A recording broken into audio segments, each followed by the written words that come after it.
मोदी सरकार के कार्यकाल का अंतिम बजट आ गया है। माना ये जा रहा था कि ये चुनाव को देखते हुए काफ़ी लोक लुभावन होगा, चुनावी बजट होगा, लेकिन क्या है इस बजट में हम सीधे जानते हैं। उद्योग जगत से जुड़े हुए लोग हमारे साथ हैं। सबसे पहले सर ये बताइए अपना नाम और परिचय, किस तरह का बजट है ये?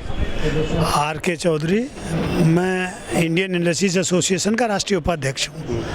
आज का जो ये बजट पेश किया गया बहुत संतुलित बजट है। जैसा प्रारंभ में माननीय वित्त मंत्री जी ने कहा कि समृद्ध एवं समावेशी भारत का ये बजट होगा, उन्होंने बजट घोषणाओं में उस चीज़ को प्रस्तुत किया। और जहाँ तक सवाल हर सेक्टर का ध्यान रखा गया, और MSME हो, चाहे आपके किसान हो, चाहे नौजवान हो, चाहे विकास की कोई भी ऐसी चीज़ नहीं रही जिसमें सरकार का ध्यान न रहा हो। तो मैं ये कह सकता हूँ कि मिला जुला कर बजट बहुत संतुलित विकासोन्मुख बजट आज प्रस्तुत किया गया।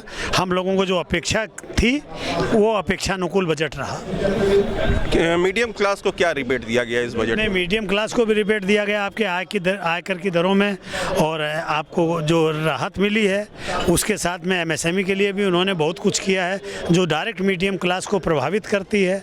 उसके साथ साथ में आज जब डेवलपमेंट होंगे, विकास होगा, तो मीडियम क्लास निश्चित रूप से ग्रो करेगा। मिला जुला के बहुत अच्छा बजट रहा। बिल्कुल, काफ़ी रियलिस्टिक बजट है। हमारे साथ अर्थशास्त्री भी हैं, प्रोफेसर साहब भी हैं। हम इनसे जानेंगे किस तरह का बजट है, किस तरीके से इस पूरे बजट को देख रहे हैं। देखिए, पहले अपना नाम और परिचय। प्रोफेसर अनूप कुमार मिश्र, अध्यक्ष अर्थशास्त्र विभाग, काशी हिंदू विश्वविद्यालय DAV PG कॉलेज का हूँ। ये बजट आज के वर्तमान हालात का सर्वश्रेष्ठ बजट इसलिए हम कहते हैं क्योंकि हम लोग अध्यापक हैं, और ये भारत जो है G20 का प्रेसिडेंसी ईयर में है। भारत को दुनिया के 85% उन देशों के लिए बजट भी दिखाना था जो कि GDP का शेयर होल्डर हैं, और भारत को अब विकासशील देशों से मुक्ति पाकर विकसित देश की ओर बढ़ने का छवि पेश करना था। इस पूरे बजट में उसने infrastructure, urbanisation, youth skilling, education और रूरल डेवलपमेंट पर जो उन्होंने बजट का हिस्सा दिया है, वो ये दिखा रहा है कि भारत एक संतुलित बजट पेश करने के लिए अब कटिबद्ध है।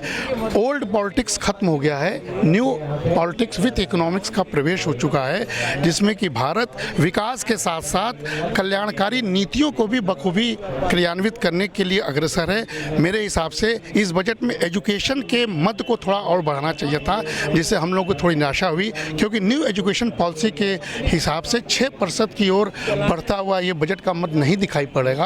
और दूसरी जो कमी हमको दिखाई पड़ी, साइज ऑफ इकॉनमी थोड़ी कम है। हम 45 लाख करोड़ तक के बजट का उम्मीद किए हुए थे इन्वेस्टमेंट की दृष्टि से, लेकिन वो थोड़ा कम रह गया, 42 लाख के लगभग है। ये दोनों को अगर हटा दिया जाए तो बजट की दिशा बेहद संतुलित है, खास करके इस विशेष वर्ष में। बेहद संतुलित बजट है, ऐसा अर्थशास्त्रियों का भी मानना है। हमारे साथ होटल इंडस्ट्री से जुड़े हुए कुछ लोग हैं। ये बताइए कि आपकी इंडस्ट्री को इस बजट में क्या मिला? सबसे पहले अपना नाम और परिचय। मैं राहुल मेहता, अध्यक्ष हूँ टूरिज्म वेलफेयर एसोसिएशन। देखिए, ओवरऑल बजट तो शिक्षा चिकित्सा पे आधारित है, लेकिन पर्यटन की दृष्टि से जैसा कि हम लोग को अभी जानकारी मिली है कि ग्रामीण पर्यटन और थीम आधारित पर्यटन के ऊपर सरकार काम करेगी। और सबसे बड़ी बात जो अभी अनाउंस हुआ है कि एक ऑल इंडिया लेवल की एक ऐप लॉन्च किया जाएगा, जिसमें पर्यटकों को सारी जानकारी उस ऐप के जरिए मिलेगी। जिस भी क्षेत्र में वो ट्रैवल करना चाहते हैं उसकी पूरी इन्फॉर्मेशन उस ऐप में मिलेगी। और बाकी राज्य सरकारों को जोड़ करके पर्यटन विकास की बात की गई है। ये सब चीज़ें पर्यटन के बारे में बजट में आई हैं। हमारे साथ ये वो लोग थे अलग अलग उद्योग जगत से, चाहे वो अर्थशास्त्री हो चाहे उद्योग के जगत के, उनका साफ कहना है कि काफ़ी रियलिस्टिक बजट है और काफ़ी ये संतुलित बजट है। विपिन मिश्रा, पंजाब केसरी TV, वाराणसी।